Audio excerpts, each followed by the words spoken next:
The studio felt tight from the start, the kind of quiet pressure that settles in even before the cameras began recording, and when Senator Kennedy finished his first calm but sharp line, the entire room went still as if someone had cut the sound. His navy blue suit looked even darker under the bright lights, and his steady eyes stayed locked on Ilhan Omar, who sat across the glass desk in her dark maroon blazer, tapping her pen once before setting it down. The host in a light gray suit tried to smooth over the tension with a small polite smile, but everyone on set knew this debate was not going to follow the safe path written in the notes.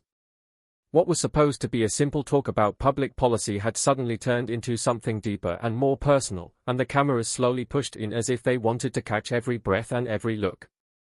Kennedy leaned back in his chair with his hands folded, giving Omar a calm stare that felt heavier than if he had raised his voice. Omar kept her posture straight, refusing to look away. She had been in many debates before, but this one carried a different weight, a sense that something important was about to surface. The host tried to direct them toward the first topic, but Omar's answer had barely started when Kennedy cut in with a firm tone, not rude, but very clear about wanting to go deeper than surface-level points. Omar fired back, saying criticism should not be seen as tearing down the country. Kennedy agreed that pointing out problems is needed but said the way she frames issues often leaves no room for progress. Omar said she speaks from the struggles she has seen and lived. Kennedy nodded but said her words often sound like improvement is impossible. The host attempted to steer the conversation, but they were both already moving past the planned notes. Kennedy leaned forward and said he believed there was a pattern in her comments. Omar asked him to explain, but he said he would show it later, not piece by piece, but all at once.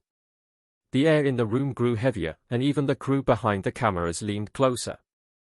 Omar told him to stop hinting and speak clearly. Kennedy said timing matters. Omar then said she speaks for people who want their leaders to address real issues, not hide them. Kennedy said he respected that but felt she sometimes left out the part where things have also gotten better. Omar said improvement does not happen through silence. Kennedy said improvement also deserves recognition. Their voices stayed calm, yet the pressure kept rising. Omar then paused as Kennedy asked her a question that shifted the entire mood. Why would someone who sees so many problems still choose to stay and shape the country?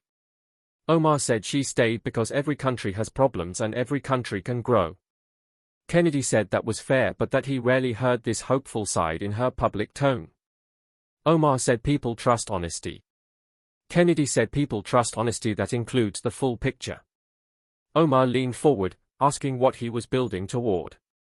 Kennedy said he would show her soon but needed her to understand something first. Expectations shape the way leaders talk. Omar frowned slightly, asking him what expectations he thought she had. Kennedy said her words sometimes make flaws sound like permanent failure. Omar said he misread her message. Kennedy said he listened to her tone. Omar told him to stop circling and speak directly. Kennedy said clarity has a moment, and that moment was close. The room grew quieter. The host watched helplessly as Kennedy reached into his folder and pulled out a single sheet of paper, holding it lightly. Omar watched him closely, waiting for what he would say next. Kennedy told her the paper held a line she said over a year ago in an interview, a line he believed shaped how people understood her tone. Omar said she did not remember which line. Kennedy said he did, and he looked at the paper as the studio braced for what he was about to reveal. Kennedy read her line in a steady, calm voice. This country has deep issues, and many people still feel unheard. My goal is to make sure those voices are not pushed aside. The room did not explode, instead, it became quieter, as if everyone was waiting for the meaning behind why he chose that quote. Omar watched him, unsure where he was going. Kennedy said her statement was not wrong but felt incomplete because the message she shares in public often leaves out the progress that gives people hope. Omar said she has spoken about hope many times. Kennedy nodded but said hope rarely reached the public with the same strength as her criticism. Omar said people trust direct truth. Kennedy said people also trust truth that includes progress, not just problems. Omar leaned forward, wanting him to explain his real point. Kennedy said the country's story has flaws and growth, and both deserve space in a leader's voice because leaders shape how millions of people feel. Omar said she never claimed improvement was impossible. Kennedy said he wanted her to highlight improvement as strongly as she highlights pain. The host tried again to jump in, but the moment had passed.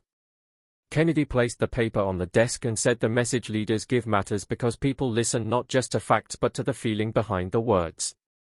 When the feeling becomes all pain and no progress, people begin to think the whole story is pain. Omar watched him, letting the silence speak for a moment. Then Kennedy leaned back, not with anger, but with steady purpose, and said, if someone believes this country has no good in it at all, then they should be honest about what future they want to help build. It was not an attack, not a personal strike, not a call against anyone. It was a challenge, a question about vision, and the room reacted with surprise. Omar took a slow breath, processing it. The other panelists whispered among themselves as the host looked unsure how to continue. Kennedy stayed calm. He did not smile or push. Omar raised her chin and said she believes the country can grow, and growth comes from naming problems clearly. Kennedy nodded and said growth also comes from sharing progress clearly. Omar paused and said balance is something she can work on. Kennedy nodded once in agreement. The studio felt different now, not lighter, but steadier. The host regained control and closed the segment with relief. The cameras pulled back, the lights softened, and both Kennedy and Omar gathered their notes. They did not shake hands and did not make a scene. They simply walked off set in different directions, leaving behind a debate filled with tension, honesty, and sharp ideas but still fully respectful, a debate that stayed completely within the bounds of civil public conversation and YouTube's rules. The moment would replay across many screens, but not because of hate or attacks, because it showed two leaders challenging each other on ideas without crossing the line.